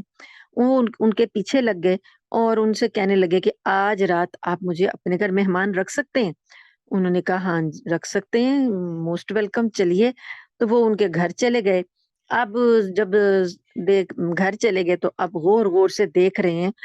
ان کا جائزہ لے رہے ہیں کہ یہ کیا کیا اعمال کرتے ہیں، ان کے اعمال کا جائزہ لے رہے ہیں۔ اب دیکھا تو انہوں نے کوئی خاص اعمال کیے ہی نہیں، جیسے نماز پڑھ کے آئے ہیں مسجد نبوی سے، رسول اللہ صلی اللہ علیہ وسلم کے ساتھ نماز پڑھ کے آئے ہیں اور آ کے وہ سو گئے ہیں۔ ان کا خیال تھا کہ شاید یہ یہاں پر آ کے مصلی پر کھڑے ہو جائیں گے اور لمبی لمبی رکعتیں پڑھیں گے، اور شاید قرآن بہت زیادہ ذوق و شوق سے پڑھیں گے، تلاوتیں کریں گے یا ذکر اذکار کریں گے، کوئی تو کم عمل کریں گے، لیکن وہ تو سو گئے، سوئے ہیں اور صبح اپنے جو تہجد کا ٹائم ہے اسی میں اٹھے ہیں۔ معمول کے مطابق انہوں نے وضو کیا اور اسی طریقے سے جیسے یہ لوگ کرتے تھے سیم وہی ان کا انداز تھا، کوئی ڈفرینٹ بات نہیں انہوں نے دیکھی، اور اسی طرح جا کے بعد میں فجر کی نماز میں مسجد میں شامل ہو گئے۔ تو اب وہ بڑے پریشان ہو رہے ہیں کہ مجھے تو کچھ بھی نہیں ملا یہاں سے۔ تو اب نبی کریم صلی اللہ علیہ وسلم کی مجلس میں آ گئے، تو وہ کہنے لگے کہ ہم بھی یہی کچھ کرتے ہیں، تو انہوں نے تو کوئی خاص عمل کیا نہیں۔ پھر آخر انہوں نے ان سے پوچھ لیا اور کہنے لگے کہ میں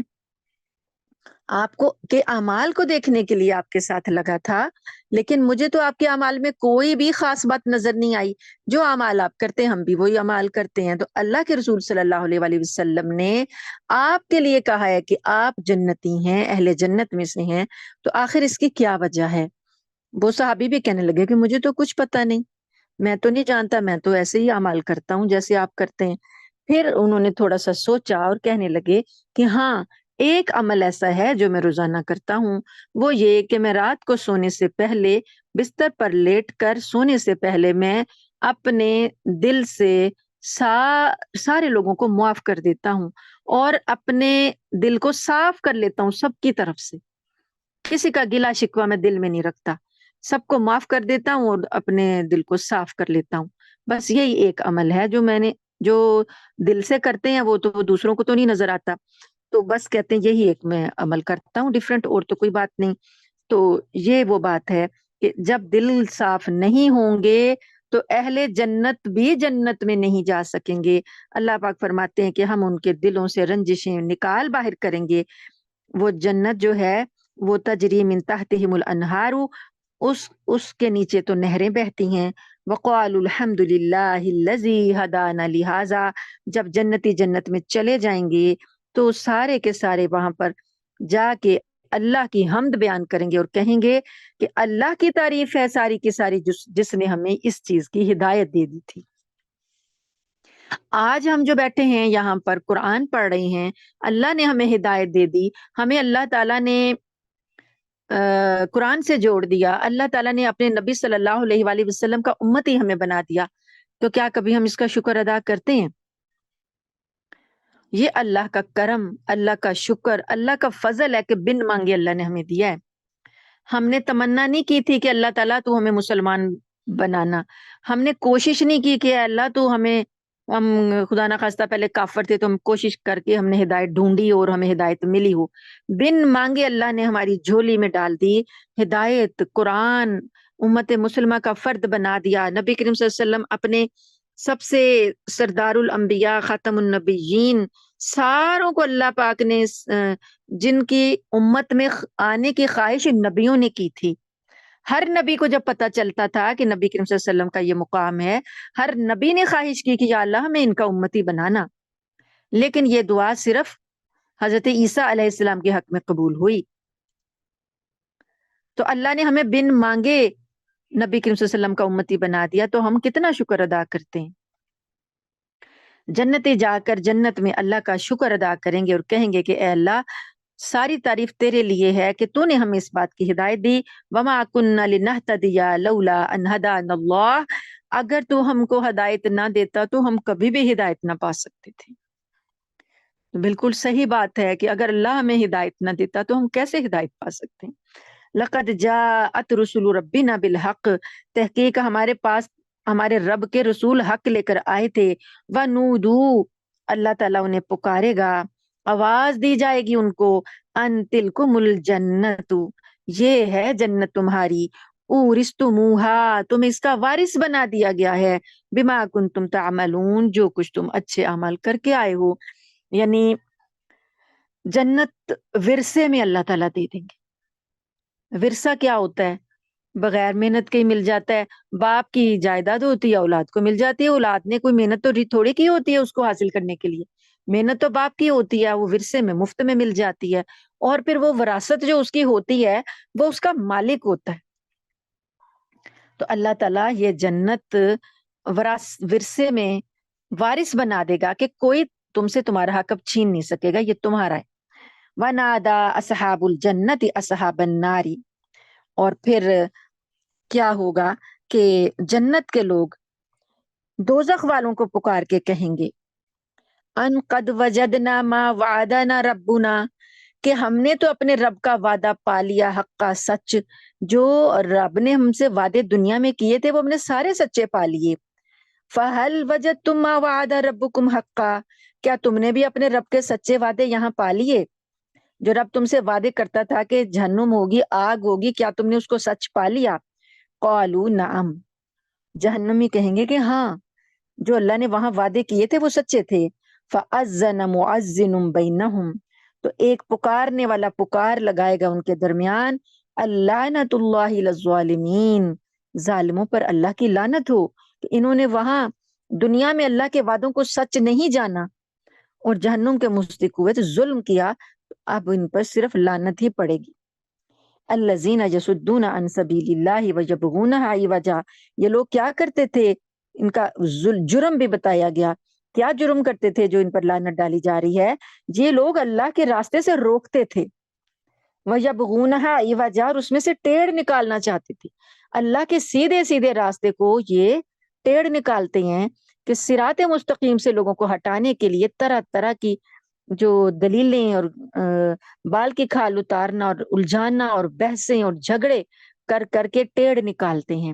تو ان لوگوں کو آپ پہچانے اپنے درمیان میں، آج کا دور فتنوں کا دور ہے، آپ کو بہت سے ایسے لوگ مل جائیں گے جو آپ کا سیدھا سچا سچا ایمان خراب کرنے کی کوشش کرنے کے لیے آپ کے دلوں میں شکوک و شبہات پیدا کریں گے کہ اس آیت کا یہ مطلب تو نہیں تھا، اچھا یہ مطلب ہے تو ایسا کیسے ہوا، ایسا نہیں ہوا تو ویسا کیسے ہوا، فلاں کا نام تو قرآن میں نہیں آیا، فلاں کا ذکر تو اللہ نے نہیں بتایا، فلاں تو اللہ نے نہیں کہا۔ اس طرح کی ٹیڑھ میڑ نکال کے وسوسوں میں ڈال کے دین کو خراب کرنا،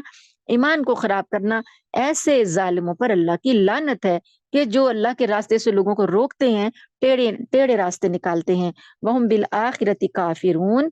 اور یہ آخرت کے انکاری ہیں۔ آپ کو ملیں گے اپنے معاشرے میں ایسے لوگ کہ عورت کی گواہی عادی کیوں ہے، عورت کو اللہ پاک نے مرد سے نیچے کیوں رکھا، مرد کو قوام کیوں بنایا، عورت کو اگر پردہ کرنے کا حکم دیا تو مرد کے لیے برقعہ کیوں نہیں ہے، مرد کے لیے ایسا حجاب کیوں نہیں ہے۔ تو طرح طرح کی چیزیں آپ کو معاشرے میں ملیں گی، تو ایسے لوگوں کی باتوں پہ کان نہ دھریں، اللہ تعالیٰ کا سیدھا سچا سچا راستہ اس پر چلتے رہیں۔ اللہ تعالیٰ ہمیں توفیق عطا فرمائے۔ اب اللہ تعالیٰ بتا رہے ہیں، جہنمیوں کا بھی بتا دیا، جنتیوں کا بھی بتا دیا، اب ایک اور گروہ ہے، وَبَيْنَهُمَا حجاب، جنت اور جہنم کے درمیان ایک آڑ ہے، ایک دیوار ہے، ایک پردہ ہے۔ وَعَلَى الْأَعْرَافِ، وہ جو بلند جگہ ہے، بلند مقام ہے، رِجَالٌ يَعْرِفُونَ، وہاں پر کچھ لوگ ہوں گے جو یعرفون پہچانے جائیں گے، کُلًّا بِسِیمَاهُمْ، اپنی علامتوں سے ان کو پہچانتے ہوں گے، ہر گروہ کے لوگوں کو، یعنی وہ اوپر ہوں گے، یعنی اوپر سے انہیں جنت بھی نظر آ رہی ہوگی اور جہنم بھی نظر آ رہی ہوگی، تو وہ جنتیوں کو بھی پہچان رہے ہوں گے، جہنمیوں کو بھی پہچان رہے ہوں گے۔ تو اب وہ چونکہ ان کا ابھی فیصلہ نہیں ہوا ہوگا، ان کا ابھی رزلٹ پینڈنگ ہے، لیٹ ہے، تو وہ ابھی جو ہے نا ایسی کیفیت میں ہے، انتظار کی کیفیت میں ہے۔ اب وہ جب ان دونوں لوگوں کو دیکھیں گے، ان کی باتیں بھی سنیں گے، تو وہ کیا کریں گے؟ وَنَادَوْا أَصْحَابَ الْجَنَّةِ، وہ جنتیوں کو پکاریں گے، ان سلام علیکم، ان کو سلام پیش کریں گے کہ تم پر اللہ کی سلامتی ہو۔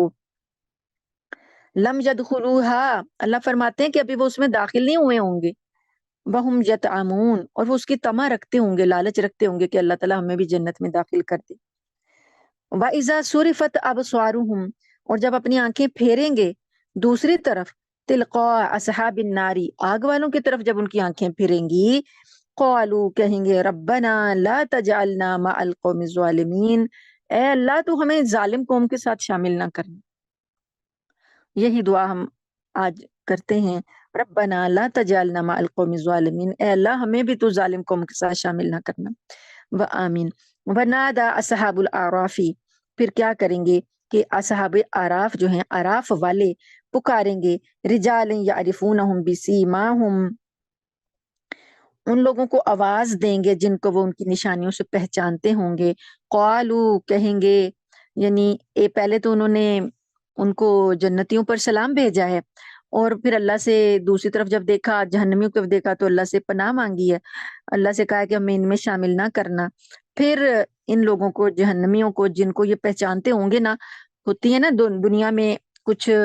دوستیاں وغیرہ ایسی ہوتی ہیں، تو بندے کو جب پتہ چل جائے کہ میرا فلاں بندہ جو ہے، فلاں جاننے والا جو ہے وہ تو یہاں ہے، جب وہ کسی کو پہچان لیں گے کسی کی نشانی سے، تو پھر ان سے کیا کہیں گے؟ ما اغنا عنکم جمعکم،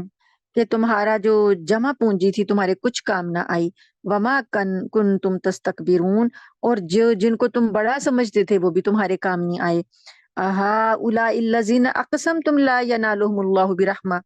کیا ان لوگوں کے بارے میں تم قسمیں کھا کھا کر کہتے تھے کہ اللہ ان کو اپنی رحمت نہیں پہنچائے گا؟ یعنی جنتیوں کے بارے میں کفار کے جو بڑے بڑے مجرم تھے، وہ یہ کہتے تھے کہ کیونکہ وہ دنیا میں دیکھتے تھے کہ یہ جو اہل جنت ہیں یا جو نیک کام کرنے والے ہیں، اہل ایمان ہیں، تو وہ تو مانتے نہیں تھے نا کہ یہ جنت میں جائیں گے۔ ان کے ذہن میں تھا کہ یہ تو بڑے وہ لوگ ہیں، کم حیثیت لوگ ہیں، یہ معاشرے کے پسے ہوئے لوگ ہیں، کیونکہ نبی کریم صلی اللہ علیہ وآلہ وسلم نے بھی جب ایمان کی دعوت دی ہے تو سب سے پہلے غریب طبقہ ایمان لایا۔ بڑے بڑے سردار جو ہیں وہ تو جھٹلانے میں لگ گئے، تو غریبوں نے، غلاموں نے، کنیزوں نے، لونڈیوں نے، انہوں نے پہل کی ہے، معاشرے کے جو کم حیثیت لوگ ہیں، دبے ہوئے پسے ہوئے جو لوگ ہیں، انہوں نے پہل کی ہے ایمان قبول کرنے میں۔ تو یہ لوگ جو ہیں، انہوں نے جب ان کے بارے میں قسم کھا کھا کر کہتے تھے کہ ان لوگوں پر اللہ اپنی رحمت کرے گا، ان لوگوں پر اللہ اپنا فضل کرے گا۔ یہی چیز آپ گزشتہ انبیاء کے جب ہم واقعات پڑھیں گے، حضرت نوح علیہ السلام کی قوم نے بھی، ان کے مجرموں نے بھی یہی کہا، حضرت شعیب علیہ السلام کے جو بڑے سردار رئیس تھے انہوں نے ان کے لیے بھی یہی کہا کہ یہ کم حیثیت لوگ ہیں جو آپ پر ایمان لائے ہیں۔ ہر نبی کے دور میں یہ لوگ ایسے آتے رہے، اور یہ فرعون نے بھی کہا جب بنی اسرائیل جو غلام تھے اس وقت، تو فرعون نے بھی کہا کہ یہ بنی اسرائیلی جو ہمارے غلام ہیں یہ افضل ہوں گے، یہ ہم پر حکومت کریں گے، تو تکبر میں آ گئے وہ لوگ۔ تو اب اعراف والے ان کو یاد دلا رہے ہیں کہ کیا یہ وہ لوگ ہیں جن کے بارے میں تم قسمیں کھا کھا کر کہتے تھے کہ اللہ ان کو اپنی رحمت میں داخل نہیں کرے گا؟ تو اب دیکھ لو، اللہ نے تو ان کو اپنی رحمت میں داخل کر دیا ہے۔ اللہ نے کیا کہا ہے؟ ادخلوا الجنت، داخل ہو جاؤ جنت میں، لا خوف علیکم، تم پر کوئی خوف نہیں ہوگا، ولا انتم تحزنون، اور نہ تم غمگین ہوگے۔ ونادا اصحاب الناری، اب آگ والے جو ہیں، جہنمی جو ہیں، وہ پکاریں گے اصحاب الجنتی، جنتیوں کو، ان افیزو علینا من الماء، جنتیوں کے سے درخواست کریں گے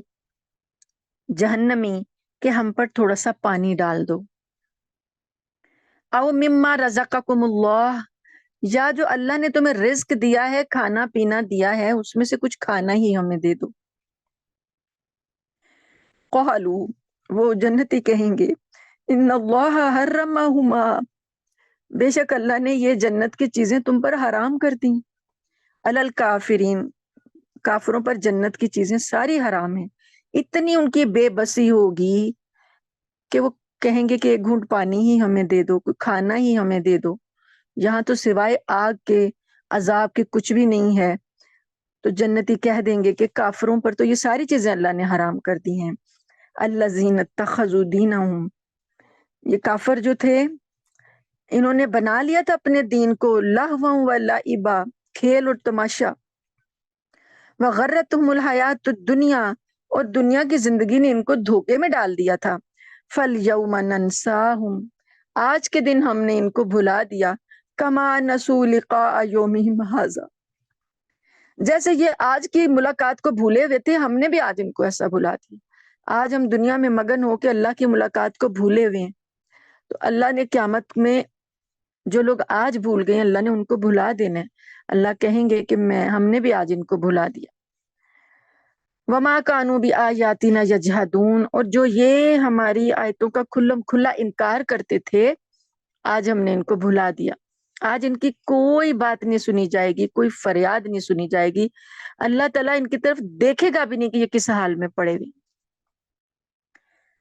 اللہم لا تجعلنا مع القوم الظالمین، اللہم اجرنا من النار، اللہم اجرنا من النار، آمین ثم آمین۔ آیت نمبر ہے 52، وَلَقَدْ جِئْنَاهُمْ بِكِتَابٍ فَصَّلْنَاهُ عَلَىٰ عِلْمٍ هُدًى وَرَحْمَةً لِقَوْمٍ يُؤْمِنُونَ، اور حقیقت تو یہ ہے کہ ہم لائے ہیں ان کے پاس ایک کتاب، فَصَّلْنَاهُ، ہر چیز کی تفصیل ہم نے بتا دی ہے اس میں، عَلَىٰ عِلْمٍ، علم کے ساتھ، ہدن ہدایت ہے، ورحمت ہے،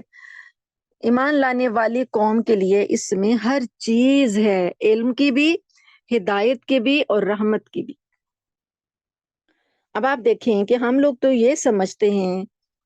کہ ہمارا علم جو ہے آج جدید ہے، ہم اپنے آپ کو یہ سمجھتے ہیں نا کہ ہم نے بڑی ترقی کر لی ہے۔ جب قرآن نازل ہوا آج سے 1450 سال پہلے، اس وقت تو لوگوں کے پاس گھروں میں ایسی چیزیں نہیں تھی جو آج ہمارے پاس ہیں۔ نبی کریم صلی اللہ علیہ وآلہ وسلم نے اپنے صحابہ کرام سے فرمایا تھا کہ ایک زمانہ آئے گا کہ آدمی اشارہ کرے گا اور دنیا کی ساری چیزیں جو ہیں اس کے لیے کھل جائیں گی۔ اشارہ کرے گا تو اس کے لیے سب، زمین جو ہے وہ بھی نعمتیں عطا کر دے گی، سب چیزیں۔ تو ایسے ہو رہا ہے نا، ہم اشارہ کرتے ہیں ہماری لائٹ جل جاتی ہے، ہم اشارہ کرتے ہیں ہمارا پانی کھل جاتا ہے، ہم اشارہ کرتے ہیں ہمارے گھر کی چیزیں جو ہیں آن ہو جاتی ہیں، چولہے جل جاتے ہیں، مائکرو ویو چل جاتے ہیں، ہمارے جو بھی ہمارے گھر کی ضروریات ہیں، واشنگ مشین ہے، ہماری ایک انگلی کا اشارہ ہوتا ہے واشنگ مشین کپڑے دھونے لگ جاتی ہے۔ یہ کیا چیز ہے؟ یہ ہماری پہلے وہ صحابہ کرام کنووں سے پانی بھر بھر کے لاتے تھے اور گھروں میں رکھتے تھے، اور کیسے لباس بنتے تھے، کیسے کپڑا بنا جاتا تھا، اور کس طریقے سے ہوتا. تو اب ہم ایک اشارہ کرتے ہیں اور ہمارے لیے سب کچھ ہو جاتا ہے. اب پہلے تو ہمیں بازاروں میں جا جا کے ہم کپڑے پسند کرتے تھے، اب تو ہم آن لائن آرڈر کرتے ہیں، گھروں میں ہمارے کپڑے بھی آ جاتے ہیں، ہمارے جوتے بھی آ جاتے ہیں، ہماری چیزیں بھی آ جاتی ہیں. ہم اپنے پہلے ٹکٹیں جہاز کی لینے کے لیے دفتروں میں لائنیں لگتی تھیں، اور اب اپنے گھر میں آپ موبائل سے آن لائن اپنی ٹکٹیں بھی کروا لیتے ہیں، اپنی فلائٹ بک کروا لیتے ہیں، اپنے سامان ایڈجسٹ کروا لیتے ہیں، اپنے ہوٹل بک کروا لیتے ہیں. کون سا کام ہے جو ایک انگلی کے اشارے سے نہیں ہو رہا؟ اس دور کی طرف نبی کریم صلی اللہ علیہ وآلہ وسلم نے اشارہ کیا تھا، اپنے صحابہ کو بتایا تھا کہ تمہارے بعد ایسے لوگ آنے والے ہیں کہ ہر کام ایک انگلی کے اشارے سے ہو جائے گا. اب ایک موبائل کے ذریعے آپ دنیا کا کون سا کام ہے جو نہیں کر سکتے؟ گھر بیٹھے بیٹھے آپ پوری دنیا کے کام کر سکتے ہیں اپنی ہر لحاظ سے. یعنی یہ ایڈوانس زمانہ ہے. لیکن اللہ پاک کہتے ہیں کہ ہم نے علم جو ہے وہ سارا قرآن میں رکھا ہے. ہم یہ سمجھتے ہیں کہ یہ علم جو آج ہمارے پاس ہے یہ تو ہمیں سائنس نے دیا ہے، اور سائنس کا قرآن سے کیا تعلق؟ اگر ہم آج قرآن پڑھیں گے، اپنے بچوں کو قرآن اور حدیث کے لیے ہم لگا دیں گے، تو ہمارے بچے سائنس سے محروم رہ جائیں گے. وہ اسکول کیسے جائیں گے؟ وہ اسکول کی تعلیم کیسے حاصل کریں گے؟ وہ تو مدرسے کے مولوی بن جائیں گے. تو اللہ پاک نے جو دعویٰ کیا ہے کہ قرآن ہی علم ہے، قرآن کے اندر سارا علم اللہ نے رکھا ہے، تو یہ اللہ کا دعویٰ سچا ہے. آج سے 1400 سال پہلے ہمارے نبی صلی اللہ علیہ وسلم نے یہ باتیں بتا دی تھی نا کہ اشارے سے سارے کام ہوں گے، تو آج ہو رہے ہیں. اس کا مطلب ہے کہ نبی کریم صلی اللہ علیہ وآلہ وسلم ہم سب سے زیادہ عالم تھے، ہمارے دور کی ہر چیز کو جانتے تھے، اور قیامت تک آنے والا جتنا آگے آنے والا مزید علم ہے، مزید ایجادات ہیں، مزید جو کوئی ہم دیکھیں گے ترقیاں، وہ ساری کی ساری ہمارے نبی کریم صلی اللہ علیہ وسلم کے سامنے تھیں. آپ صلی اللہ علیہ وسلم ان کو جانتے تھے، اور قرآن میں وہ بتا دی گئی ہیں. علم کے سارے سرچشمے قرآن سے پھوٹے ہیں. آپ قرآن پاک میں آپ کو بایولوجی بھی مل جائے گی، قرآن پاک میں آپ کو فزکس بھی مل جائے گی، کیمسٹری کے اصول بھی مل جائیں گے، آپ کو ریاضی بھی مل جائے گا،